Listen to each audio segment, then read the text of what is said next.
but specifically, give us your full name, sir. I just want to mention that we are a lot of people here, and it's the work of everybody here. No, I know, sir, but you wrote the letters. Give us your name for the record. My name is Dominic Schreiber, and everyone has the same ability to write a letter to the National Counselor to get this thing right. Okay, again, can you give us the other names of the other counselors that are coming? The counselors of Switzerland? Yes, you say 3 of them are coming. 3 of them are coming. It's called Lucas Raimon, is the one who is speaking about the Bilderbergers at the event in the Hotel Randelins, and the other one is Pirmin Schwander. And the third, Dominic Betzig, will go directly to the hotel to hand them out another letter about Kissinger. And I wonder if the police are going to try to keep their boss from delivering this letter. I think the Swiss police are very patriotic. Some of them even are, and they didn't know what they are protecting. We have to inform them about the attendees and about the whole Bilderberg meeting, who was built up by a Nazi, Prince Bernhard, and they're really shocked about this thing. And so maybe we have little helpers inside of the Soretta Hotel. Sir, you are absolutely incredible. The Swiss are incredible. They're the first country to do this. The first country for stay there, all of you. This is bombshell, off the charts, breaking news. The leaders of Switzerland going to confront the criminals at Bilderberg 2011. I am getting chills right now. My guys have seen the letters. They're going to get copies of it. We're going to get it up on the continually updated news feed at Infowars.com, actually confronting the real illegitimate criminal government, the hijackers of our society. Paul Watson, I'm going to let you go soon here so you can get all this together, get it to Kurt and Emmo to get a report out, because I know you're on the ground. And if that report isn't out in 30 minutes, you guys got to break up. One of them stay there and get back and write the report. This has got to happen now. This is huge breaking news with the big demonstration at high noon. I know there's a lot more people there today, but we're less than 24 hours. We're like 18 hours or something now out from the big demonstration at high noon tomorrow there in St-Moritz. Watson, any other points to add? I mean, that was bombshell information that we just received right there. Yeah, we're gonna have to stay up here and film it, and I guess Kurt is going to write the article. Is that what's happening? Yeah, and we've got to, with the Swiss, get a hold of that office and make sure exactly when he's arriving. We've got to get that on tape and march with him up there, because if he doesn't have people backing him, who knows what they'll do to him. And again, this is the equivalent of Ron Paul marching, Swiss Ron Paul, literally marching up to Bilderberg. This is sensational. It is sensational, the amount of attention this is going to draw to the real shadow enemies. Once we identify these vampires in the light of high noon, today and tomorrow, this is another devastating blow as we show people that they're little men behind the curtain. They're not the Great Oz. They're not invincible. Watson, anything else? Yeah, we got Luke-Rudkowski to speak about the letter here. Luke, you've seen the letter. Do you have a copy? We've got to get a copy of this photoed and Twittered out right now to add to this. Luke, you've seen the letter? Yes, I've seen the letter. I actually walked up to the police officers here right at the front entrance of the main hotel, and I gave it to them. As soon as I walked up to them, they already were pushing me out. They already were, like, telling me to get out of there. And I was like, wait a minute, buddy. Wait a minute, buddy. You're going to read this letter right now. Thank God it's in Swiss German so they could understand it. They may not understand me, but they sure did understand that letter. And they actually allowed us to stand where we were actually kicked out and harassed many times. I mean, it's pretty intense here. I mean, we're followed by cop cars everywhere we go here. I got threatened with arrest and deportation yesterday just for filming this event here. So what We Are Change Switzerland did is very brilliant. This representative, this chancellor that wrote this letter is really a hero, and we handed out this letter to all the police officers here, and they're being a lot nicer to us. They're letting us film, and we can now stand meters away from the hotel and document who's coming in and who's coming out, and it definitely changed a lot of things here at this Bilderberg conference. Okay, Luke, so you delivered the letter. This is unbelievable. We're going to get this out, get us a copy of it. We're going to scan it in or photo. We're going to get it out right now. No doubt Grudge is going to link to this. I know we've shot some videos of you breaking this down. They're now up on our Justin TV channel at Infowars.com in the Breaking Bilderberg news area. But shoot some more to break down the full developments here, because we're getting this out live time. Yeah, Alex, this is also very important. This same chancellor has notified all the prosecutors in Switzerland that they have to arrest Henry Kissinger for war crimes. And now they're looking for pictures and documents that Henry Kissinger is here. This guy, this chancellor, is actually an amazing guy. He did the same thing when George Bush was supposed to speak here in Geneva, Switzerland. He wrote a similar letter. He notified the prosecutors like he is doing right now. And Bush canceled. Bush canceled. Yeah, Bush canceled that event because of this chancellor and his letter and the prosecutors who were going after him. They did the same thing right now in 2011 at this Bilderberg meeting with Henry Kissinger. So we were looking for photos, for videos, and this is just an amazing development. This guy's an awesome guy. He's going to come here later on at this event, and we're definitely going to interview him and speak to him, and it's just amazing developments that are happening right now. Bilderberg under siege. The guys are going to be live on air coming up in an hour and a half. I want you to be with them, Luke, as well with reportage. Luke-Rudkowski, the founder of We Are Change, RT reporter. You were incredible. Stay there, Luke. I want to talk to you during this break. I am so excited. I'm about to explode. Ladies and gentlemen, We Are Change patriots, to my great reporters that are in Switzerland, the Info Warriors, Paul Watson, Aaron Dykes. I salute Jim Tucker, Mark Anderson. I salute my team here, all the great crew, all the great writers. What is happening is historical, to say the least. If you just joined us, 3 Swiss ministers have signed a letter.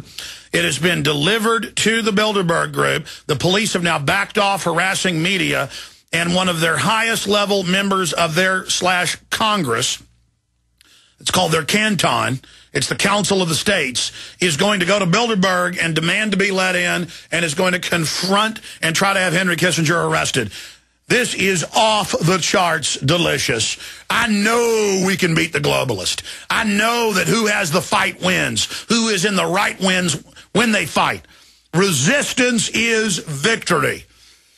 My children's future, your children's future, free humanity, the spirit of 1776, everything we are is about standing up and marching on Bilderberg today and tomorrow. This is off the chart exciting, and I take you now, I believe we've gotten him online, to Mark Anderson. He is one of the chief reporters, I believe he's even the editor, over there at American Free Press, and he writes on news across the nation, AmericanFreePress.net, the colleague of Jim Tucker. And Mr. Anderson, it's good to have you there. Are you as energized and excited as I am about these bombshell developments? Absolutely, and, you know, it's kind of a mixture of activists and Sherlock Holmes. You know, the Bilderbergers are an intrigue kind of group, and you have to be a kind of a sleuth and an activist at the same time, but I'm very excited. What do you make of the fact that this letter's been delivered, the cops have suddenly begun to really behave themselves and are having the reporters get closer because, you know, there it's direct democracy, and their boss has told them, you're protecting criminals. We're told the police are really starting to wake up, and now this member of the government, this member, Cantonian leader, is going to be arriving soon to try to get into Bilderberg. This is Bilderberg under siege, Mark. Absolutely. I think we're talking about Dominique Beytig, the National Council member of the Swiss People's Party. Yes. Yeah, Dominique, as you probably know, had written letters to Simonetta Sommaruga, the federal civil law enforcement officer who's a member of the Federal Council, and then Mrs. Barbara Genome Steiner, and she's the cantonal top officer. And not only did they not initially respond to Beytig, but Genome Steiner, she actually is attending Bilderberg. So initially there was a slap in the face to Dominique Beytig in his initial letters pleading to these top law enforcement officers not to even allow Bilderberg to meet here in the first place. So they snubbed Dominique Beytig, this traditionalist-minded legislator.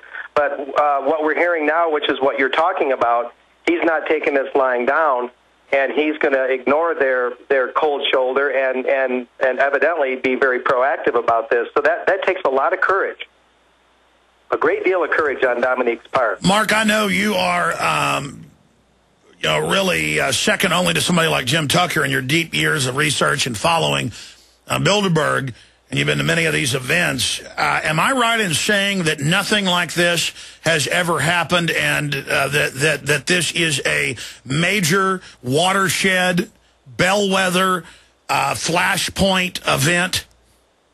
I believe so, in many ways. Jim and I were discussing this earlier. First of all, he cannot remember.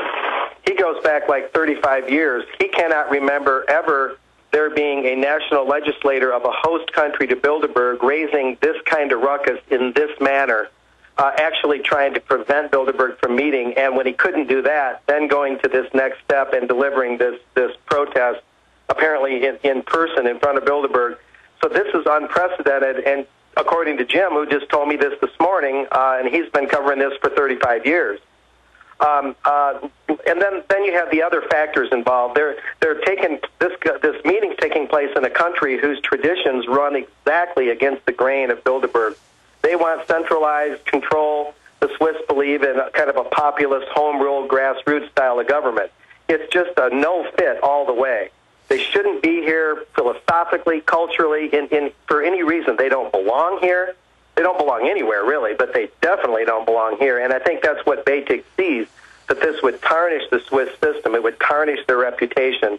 And he probably suspects that some of their deliberations might be how to get Switzerland into the European Union, so it's not the sticky wicket in their mad quest for a unified Europe. And notice, as soon as they have the second vote and finally force the success story Ireland into the EU, as EU ministers have said, it's a receivership arm. They immediately, by design, through the ministers they controlled, the traders inside Ireland, economically imploded them and handed literally the lion's share of their taxes over to the IMF and World Bank. And that's what they want to do to Switzerland. And so, the hour's getting late. The global crisis is on. The crimes of Bilderberg are known, and people are identifying them as the enemy. And justice be done, may the heavens fall, as people like yourself and the protesters continually to doggedly expose Bilderberg, being laughed at, being told it doesn't exist, ha, ha, ha. Now we see it all coming to a head as the global ultra-rich, the richest, most powerful royalty and banking heads and oil company heads meet. It's more and more. And again, we won't defeat them this day, probably. Though it could be the fall of Bilderberg. I felt it in my gut. I mean, this is the big... Yeah, you've got their octogenarian mainstays like Kissinger and Rockefeller, who aren't long before they go to that great bank vault in the sky, or maybe it's the other direction. But yeah, I think that people like that with these egos the size of Mount Eiger here in the Switzerland, they want to see concrete results. They want to see their world order before they go to that. The great beyond, or whatever they think their futures are. I don't think they have any. But I think they're getting impatient. Things are moving more slowly than they anticipated. A lot of people are waking up, hopefully enough people. And, they want to see this consummated before their elder members pass on. So they've got to be getting very impatient. Well, and they're forcing their global tyranny through in their carbon taxes, but it only mounts more resistance. And it takes me back to the Star Wars line that, the tighter you squeeze, the more systems will slip through your fingers. I mean, that is what is beginning to happen. And we've all